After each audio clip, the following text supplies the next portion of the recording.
un sabre. Donc c'est un vrai champagne.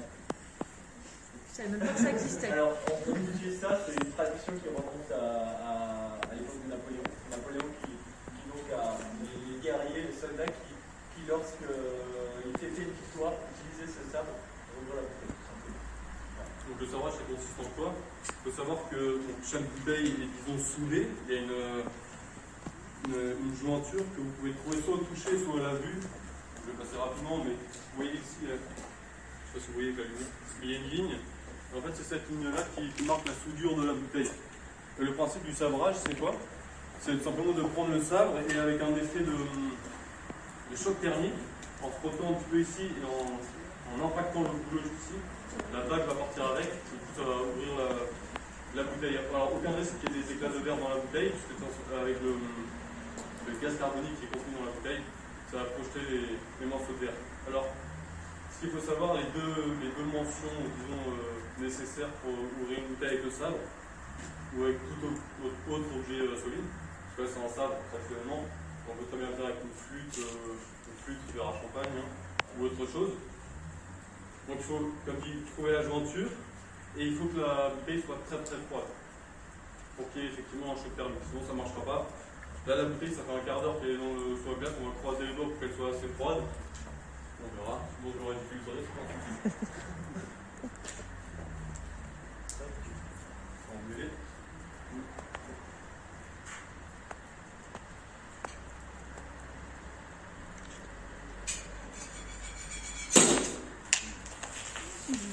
Voilà, vous voyez, c'est pas parti très loin. Tout ça a moussé beaucoup. La bouteille n'était pas assez froide. Il faut savoir qu'un bouchon de champagne, avec un sabrage, quand la bouteille est assez froide, ça peut partir à 50 km/h. Donc il vaut mieux le faire à l'extérieur parce que si ça touche une tête ou autre chose, ça peut faire des dégâts. C'est-à-dire qu'on va essayer d'avoir la plus grande panelle aromatique en le carafant. Parce qu'en fait, en le carafant, alors on ne le fait pas trop sur le décantage, mais sur cette bulle, vous allez voir cet effet parapluie qu'on va retrouver. Et du coup, on va avoir une oxydation. Et c'est comme si on faisait vieillir le vin, donc il va avoir plus d'arômes. Et c'est ça qui va rendre tout notre travail intéressant. Ça permet aussi sur la vente, on ne peut pas toujours avoir des caves où on va stocker pendant des années. Mais ça permet justement d'avoir des millésimes jeunes qu'on va exploiter différemment. Donc c'est assez simple, hein, c'est rien de bien compliqué. Donc ouverture, vous aurez préalablement présenté la bouteille au client, mais ça vous savez faire. Ouverture de la bouteille. N'hésitez pas à prendre des photos pour votre portfolio. Et alors là, j'ai une petite serviette en papier. Il peut arriver, alors pas forcément sur un vin jeune, mais on peut retrouver sur le bouchon un peu de poussière ou un peu de moisissure dû à l'humidité dans les caves. Donc je passe un petit coup avec cette serviette. Et puis après, une ouverture classique d'une bouteille.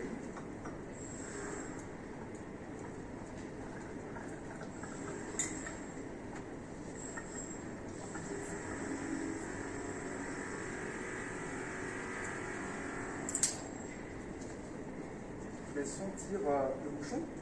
Alors quand on sent le bouchon, le jour où vous trouverez, si vous êtes en stage, si un jour on vous dit cette bouteille elle était bouchonnée, à demander d'abord à goûter le vin bouchonné et à sentir le bouchon pour savoir le goût que ça doit avoir. Et ici j'ai donc ma petite bougie, donc ça aussi ça fait partie des arts de la table pliage, pour mettre en avant et valoriser la bouteille et également vous verrez qu'il y a certaines personnes qui vont collectionner les bouchons. Et puis parfois, ça vous est peut-être déjà arrivé à la maison, mais on a des petits morceaux de bouchon à l'intérieur du goulot. Je reprends ma serviette, on va passer à l'intérieur, essuyer si jamais. Je vais goûter le vin.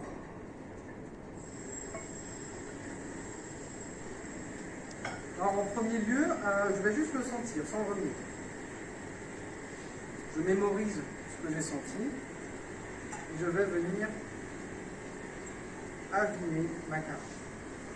En fait, ce que je vais faire, c'est que je vais vérifier s'il y a un intérêt à carafer ce vin.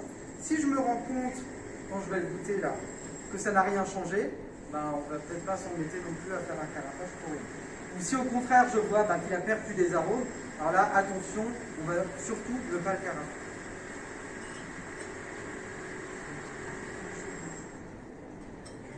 Comme vous voyez, hein, je me sers seulement une petite goutte, donc je ne vole en aucun cas le client. Ça fait partie du prix aussi d'achat de la bouteille. Et là, au nez, on voit que les arômes se sont un peu amplifiés, ici en l'occurrence sur les fruits rouges.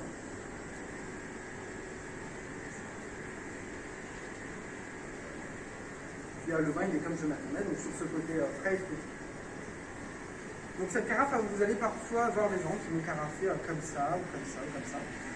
L'idéal, c'est de la tenir le plus droit possible. Alors, au début, un petit peu en oblique, mais plus elle va être droite, plus elle va s'oxygéner et plus on va avoir cet effet parapluie qu'on recherche.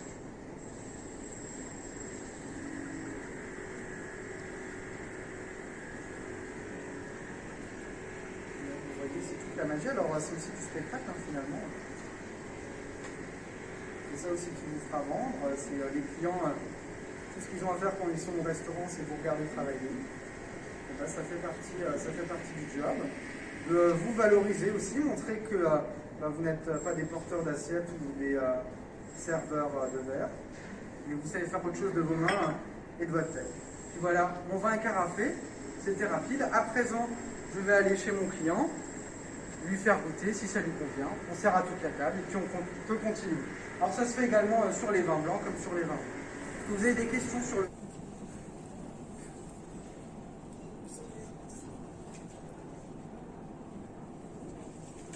Alors, on a déjà ouvert la bouteille avant pour l'autre groupe, donc on va mimer le geste. J'ouvre la bouteille, je viens essuyer le goulot si jamais il y a de la poussière, j'enlève le bouchon, je vérifie qu'on n'ait pas peut-être de dépôt de goulot, et après, donc mon bouchon que je mettrai sur table, on l'a mis ici dans une petite bougie qu'on fait avec un pliage de serviette, donc c'est aussi pour mettre en valeur les arts de la table.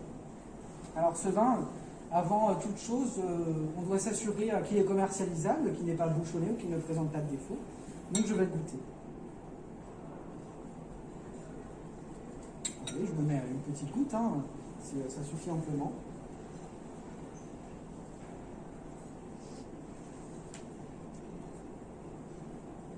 Et à présent, je vais venir carafer tout doucement, tranquillement, on a le temps. Il faut y aller doucement et en une fois pour éviter... si je vais m'arrêter au cours du décantage, on va avoir un retour en arrière du vin et du coup les dépôts vont se mélanger.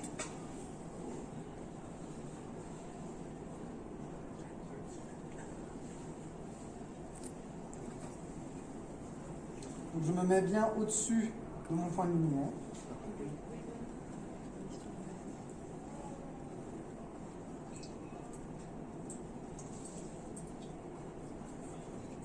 Dès que je vais avoir du dépôt, je vais m'arrêter. Alors je sais que c'est un vin qui est jeune, on est en 2017, donc on va tout mettre, on n'aura pas de dépôt.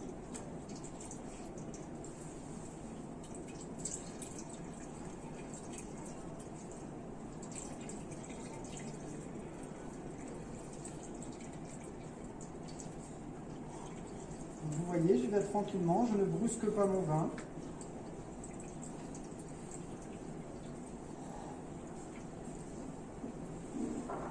Arrivé dans le coup, là, on a les dépôts. Par la suite, je vais faire goûter le client qui a commandé le vin, et puis après, on va servir à l'ensemble de la table, et on va rester auprès de lui pour l'accompagner tout au long du repas. Une fois que c'est fait, ma carafe va rester donc, sur le guéridon du client. La bouteille peut également rester, vous verrez dans certains restaurants, on la laissera en tanière, où on pourra la lever, et puis la bougie à l'aide de l'allumette, je vais venir l'éteindre, la redresser. J'ai mis au frais bien en avance pour que par friction le bouchon parte. Donc tout le bouchon va partir. Le but c'est pas de taper dessus pour le couper, parce qu'en soi ça coupe pas, ça ne coupe pas, mais c'est juste pour donner un coup, on peut le faire avec autre chose, une cuillère ou autre chose, un autre objet. Mais on va faire une petite friction.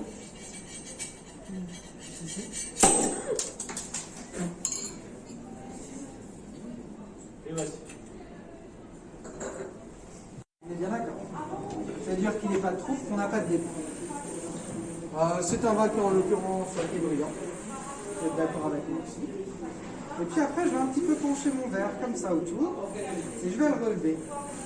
On va voir ce qui se passe. Vous pouvez le faire en même temps, allez-y, allez-y. Et vous allez voir qu'une fois que vous aurez relevé votre verre, vous allez avoir des petites gouttelettes qui se forment tout autour. C'est ce qu'on appelle les larmes. Alors les larmes, elles vont traduire l'alcool et le sucre, et nous on va les qualifier. Donc là, en l'occurrence, les larmes sont assez nombreuses, elles sont fines et assez rapides. Et elles vont rejoindre un disque. Alors le disque, c'est ce qu'il y a entre le vin et l'air. Vous avez comme l'impression qu'il y a une petite partie qui ici, en l'occurrence, est fine. Vous voyez que c'est pas tout à fait la même couleur. Est-ce que vous arrivez à le voir? Ouais. Ça, c'est ce qu'on appelle une... On va qualifier la robe. Alors là, on est sur un rouge grenat. Rouge grenat foncé. Pour la qualifier, je vais utiliser mon litho, surtout ici on n'a pas beaucoup de lumière. Et si par exemple maintenant je me mets au-dessus du sol, c'est tout noir. On est d'accord? Vous pouvez le faire au niveau du guéridon de là. Si je me mets ici, j'arrive déjà à voir un petit peu plus sur quelle tonalité de rouge je me trouve. Et on est sur un vin qui ne présente pas de reflets, peut-être des légers reflets violets. Alors les reflets, c'est ce qui vont être tout au bout. Là, la couleur se dégrade un petit peu. Et ces reflets violets nous indiquent la jeunesse. Alors là, on était sur du 2017, donc c'est un vin qui est relativement jeune, mais par exemple, sur des millésimes un peu plus anciens, vous aurez cette couleur un petit peu ambrée en reflet. Finalement, c'est un vin qui est net, qui nous donne envie. Voilà. La première partie visuelle est faite. Deuxième partie olfactive, qui va se faire en 3 temps. Premier temps, je vais fumer le verre sans le bouger. Deuxième temps, on va le tourner dans le verre. Et troisième temps, on va le tourner dans le verre avant de casser. Alors, vous pouvez le faire. On sent juste. Je vous conseille de fermer les yeux pour que vraiment vous vous concentrez sur ce que vous sentez. Et vous sentez par petits à petits.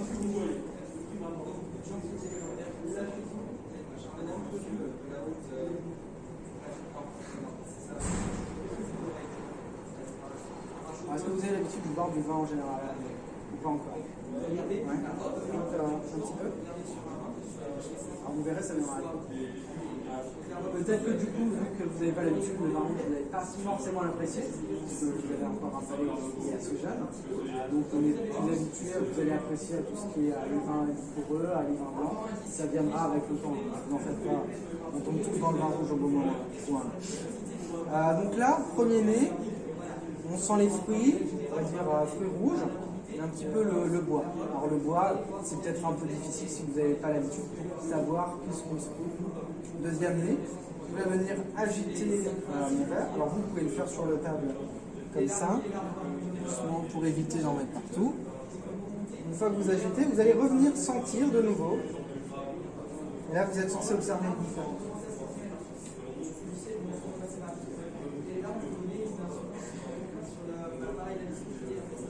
Qu'est-ce qui a changé? Vous avez senti quelque chose qui a changé entre le premier et le deuxième? Ouais, c'est plus fort. Le nez est plus intense. Il se libère. Sachant que celui-là était carafé. Donc vous voyez l'intérêt du carafage, c'est-à-dire qu'avant notre premier nez, il était encore plus fermé notre vin. Donc on avait un intérêt. Deuxième nez, on va le qualifier ici. Moi je suis encore en présence des fruits rouges, la mûre, un petit peu le cassis. Et là, par contre, le côté boisé s'est effacé. On va retrouver peut-être des fines touches de vanille qui viennent du bois, mais c'est vraiment très lisse. C'est un nez que vous trouvez agréable. Ça ne sent pas le vinaigre, donc il ne présente pas de défaut. Il est frais, c'est un nez frais. Et troisième temps, on va secouer comme ça, et d'un coup on va casser. Et on va sentir. Et c'est là où on arrive parfois à détecter s'il y a encore des défauts supplémentaires. Alors c'est un exercice qui est assez difficile, mais si vous commencez à prendre le réflexe de faire ça en goûtant le vin, un jour peut-être que vous décèlerez un défaut. Ouais, parce que tu as cassé, et du coup c'est d'autres arômes qui vont ressortir. À présent, je pense que ce que vous attendez tous, on va prendre un petit peu, on n'en prend pas une gorge, on en prend vraiment un petit peu. On va faire venir rentrer un peu d'air en vous. Alors, et parfois vous le faites d'habitude, vous tâchez peut-être un petit peu, mais en fait c'est un petit peu comme si vous gargarisiez la bouche quand on a fini de se brosser les dents. Un petit peu cet effet d'avoir de l'air pour ressentir plus d'air.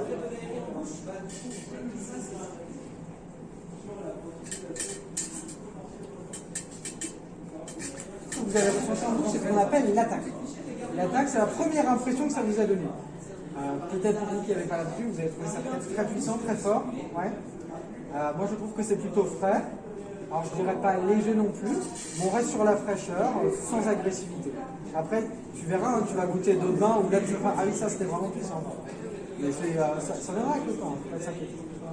Donc on a fait l'attaque, on ressent un petit peu des arômes là que je pourrais qualifier un petit peu sous-bois, le bois séché, le bois dur.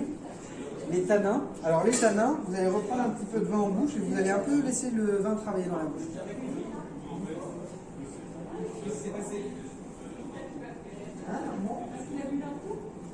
Non, pas d'un coup.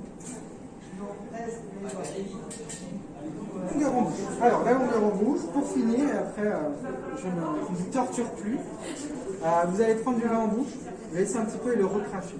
Et quand vous recrachez, comptez combien de secondes vous avez la sensation que le vin est encore en bouche. Ok? Alors, il faut bien se concentrer.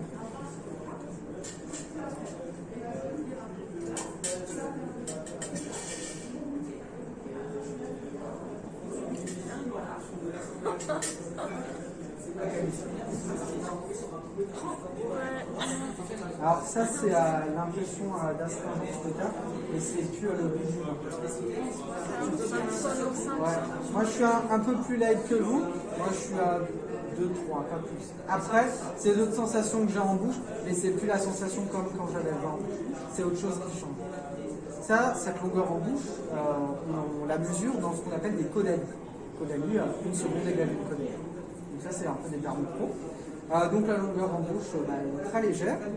En définitive, moi c'est un vin qui me plaît, il est dans sa jeunesse, il a un potentiel de garde étant donné qu'il a des tanins qui sont un peu jeunes, donc je sais qu'avec l'âge normalement ça va s'assouplir, donc on va changer un petit peu, on est sur un vin rouge qui est fruité, moi ça me fait plaisir de le boire, je pourrais un petit peu attendre, et puis maintenant, je vous sers le vin, qu'est-ce que vous avez envie de manger?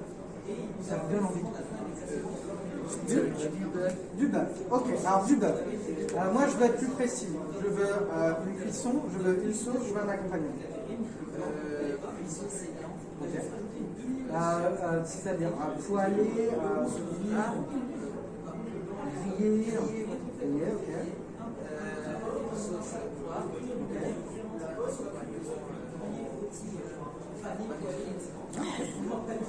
Alors,